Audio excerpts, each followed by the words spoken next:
Welcome to the Genius Factory. Enjoy the video. You begin by using the latest Facebook app or a modern browser so passkeys are supported.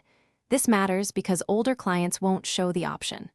Once signed in, go directly to Settings, then Security and log in to find the Passkey section.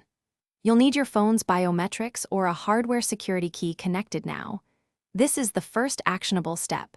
Prepare the device, confirm it's paired, and choose Add Passkey when the option appears so Facebook can register your credential.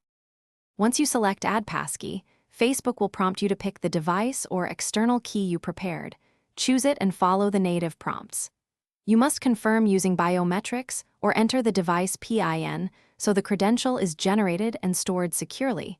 This step links the passkey to your account.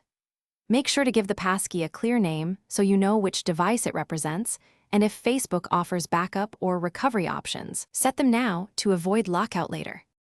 Finish by signing out and then signing back in using the newly created passkey so you verify it works in practice.